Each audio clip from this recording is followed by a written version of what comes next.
We're talking to Mr. R.C. Bartlett and Mr. Bruce Wood, and the topic is the National Association for the Advancement of Colored People and environmental injustices. And of course, Mr. Wood, you promised that you'd give us some information relative to some of the instances of environmental injustices that you found in the state of Tennessee as a member of the NAACP and et cetera. Let's talk about it. Sure. And it's not just in the state of Tennessee, it's everywhere. I mean, look at Southern Services. There's a landfill in Ashland City Highway, North Nashville, and in that same area is where they put all the prisons.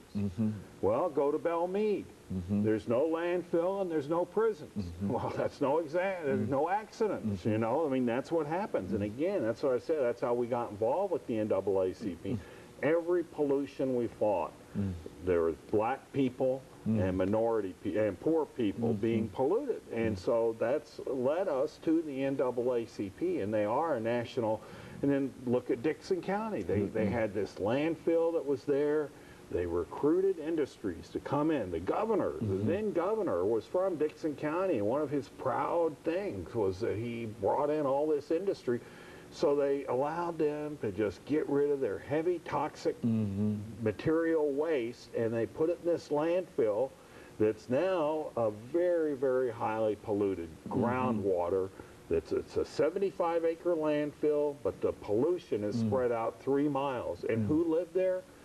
Former descendants of slaves that owned agriculture. They were self-supporting for scores of years. They'd supported themselves, and now their property has gone down in value. People won't buy their crops because of the known pollution in the groundwater, and it's just all. Memphis has terrible groundwater problems. So yes, environmental injustice is it's a minority and poor people that get inflicted with the pollution. Well, now, what do we do in reference to that, Mr. Wood? I mean, how do you react to that? I mean, well, I react by trying to get organized. And of course, that's tough. It's tough in Tennessee. You see, Tennessee is just people don't realize it because of who we deal with. Like, you know, you're a professor and the kind of people you deal with day in, day out. But Tennessee, has worse infant mortality in Tennessee than Cuba. Cuba, a baby born in Cuba is more likely to live 1 year than a baby born in Tennessee. Go figure.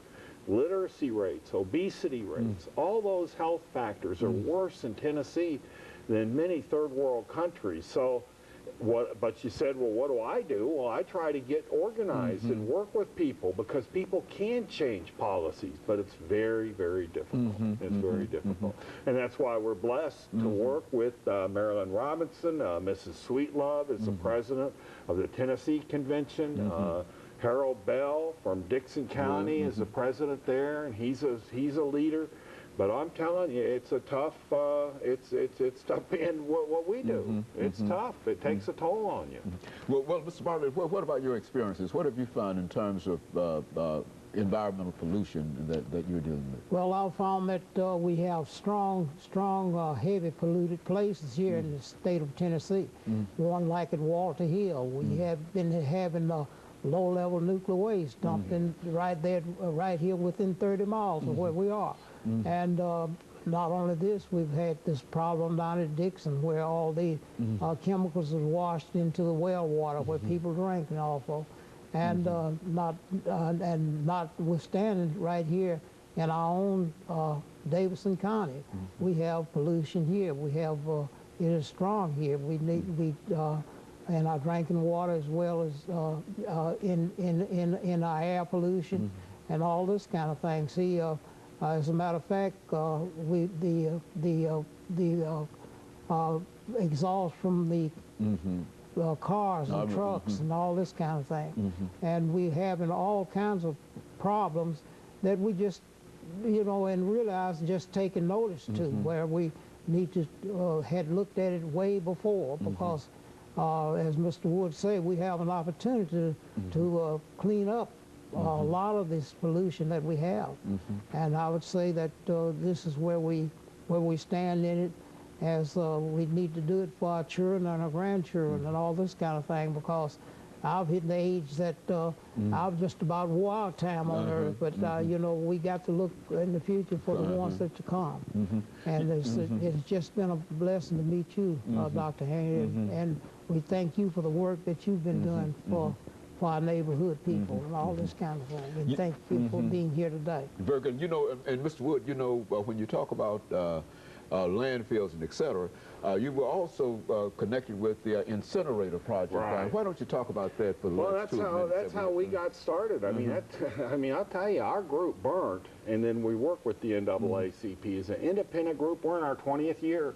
We got started in 1988. They were going to spend $300 million to expand the downtown incinerator that would have been a garbage processor up on Rutledge Hill, where they're now doing all the development. And I'll tell you, it was a very close call. They actually, we worked for years on that. And it wasn't just us, it was the neighborhoods, the Sierra Club, the East Nashville. It was a hubbub. It was a, man, people were upset.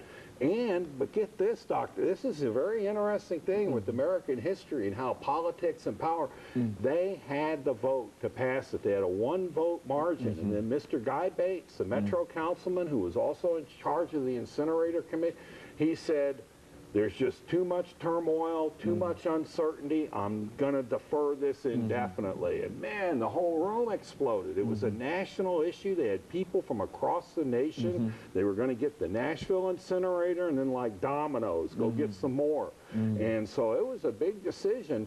And that was a $300 million thing. And now look at the commercial real estate in downtown Nashville. And I'll tell you, people say that that was our group that stopped that. Of course, it was the other people. But then also the rendering plant in Germantown, that used to cause a lot of, all over Nashville. Laidlaw, Osco,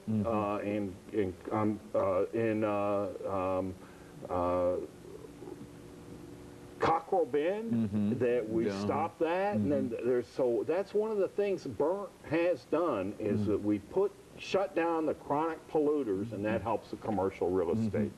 Very good. Of course, we've got about a half a minute before the end of this particular segment here, Mr. Wood and Mr. Bartlett. But when we come back, we want to think in terms of what the two of you might be able to suggest as to how we might be able to get a greater support for the among the community and throughout in reference to trying to save the environment, because I was not of the impression that the situation was as bad as it appears to be. And of course, we'll be back with our audience following this very, very short commercial break.